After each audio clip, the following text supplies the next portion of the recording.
jeune, c'est beaucoup moins vrai maintenant. J'avais parfois des phases de tristesse incommensurables.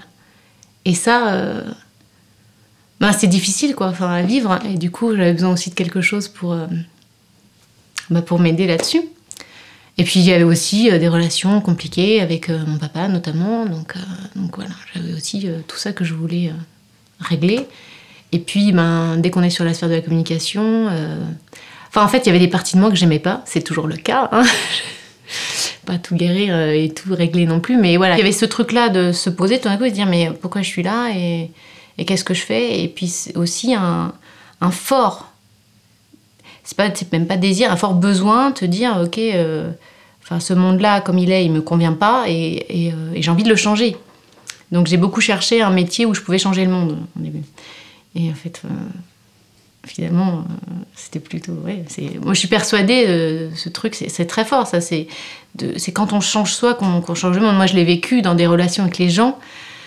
Il y a un nombre de fois où ça va pas bien, on est en relation avec quelqu'un, ça se passe pas bien. À partir du moment où on change soi, ça change la relation et donc ça change l'autre. Mais ça, il n'y a qu'en expérimentant qu'on peut... Parce que sur le papier, on lit ces trucs-là, on dit ah ouais, ok, bon, j'y crois pas trop. Mais voilà, il n'y a qu'en expérimentant.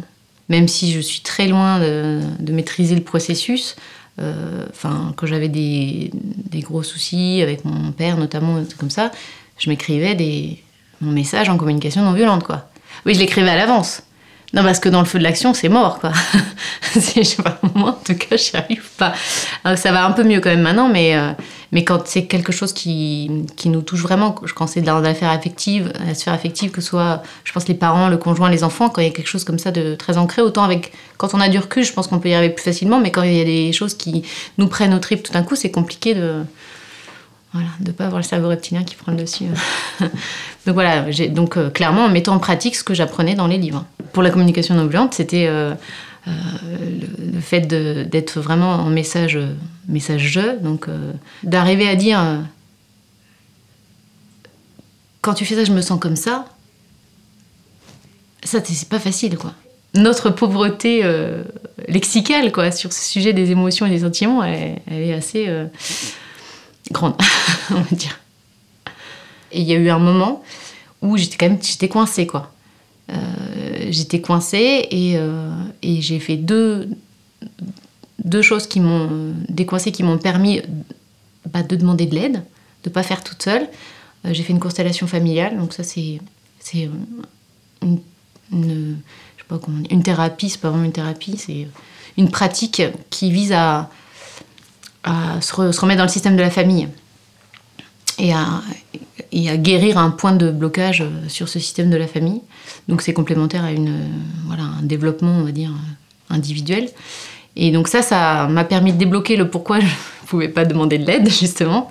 Et suite à ça, 2 ans plus tard, j'ai fait une thérapie assez courte, c'était une sophroanalyse. Et là, ça m'a permis de régler complètement les relations que j'ai avec mon père. Et c'était d'ailleurs... C'était incroyable, parce que j'avais quand même essayé plein de choses toute seule, quoi.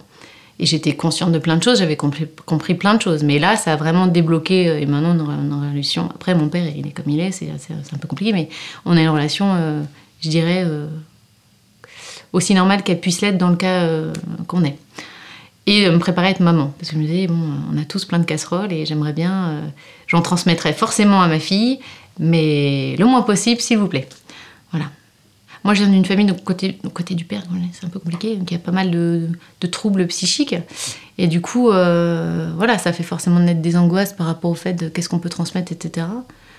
J'avais lu pas mal de bouquins sur la psychogénéalogie aussi, donc qui permettent de dire, ah oui, quand même, on en transmet des choses même inconsciemment, et donc j'avais vraiment une volonté de faire un nettoyage avant d'être maman, ça c'est clair. Mais bon, le désir au départ, il est pas né de là, puisque quand j'ai commencé le chemin, j'étais très loin de vouloir un enfant. Voilà. Et depuis que je suis maman, du coup, les centres d'intérêt ont un peu changé. C'est plutôt super axé sur tout ce qui est parentalité, on va dire globalement non violente, quoi. Et autant, je pense qu'il faut changer soi pour changer le monde, mais je pense que le deuxième truc le plus important, c'est changer la façon dont on éduque les enfants, quoi. À partir du moment où on éduque, d'ailleurs, j'aime pas le terme éduquer, où on accompagne les enfants différemment, forcément le monde change, quoi. Voilà. sur le chemin. Et là, c'est intéressant aussi parce que les enfants, ils trouvent le moyen de, en 2 secondes, appuyer là où ça déclenche une colère de dingue. Et là, du coup, je suis dans une phase où je me dis, je suis en train de faire le point là sur tout ce que je veux encore avancer et qui, voilà, a un peu, c'est sûr, stagné. Pendant 2 ans, je me suis quand même plutôt concentrée aussi sur dormir. Enfin, la survie d'une jeune maman, quoi. Enfin, voilà. Donc dormir et faire le strict minimum pour arriver à avoir un minimum de vie sociale. Et voilà, et maintenant, je pense que je suis de nouveau disponible pour... Voilà, je me suis remise un peu à la méditation, voilà, doucement, comme je peux. Et à avoir des points très clairs de blocage que j'ai identifiés, sur lesquels j'ai pas avancé. Et donc c'est très bien d'avoir repris tout l'historique, parce que je dis, ah tiens, il y a ça aussi, je l'ai toujours pas réglé. Donc rien que le fait de poser les choses, ça permet aussi de voir où on veut aller, quoi. Je suis colibri quotidien depuis super longtemps, mais j'avais jamais trouvé le temps de m'investir vraiment, quoi. Et donc par une espèce de quiproquo et de malentendu, je me suis retrouvée à co-créer le groupe local de Massy, parce que je croyais qu'il y avait déjà un truc. Je me suis dit, ah super, je vais me greffer un truc. Bon, finalement, il n'y avait rien, mais finalement, on a fait naître quelque chose. Et voilà, et je pense que j'en serais pas là à donner du temps, de mon temps à la collectivité, entre guillemets, si j'avais pas aussi fait tout ce trajet, quoi.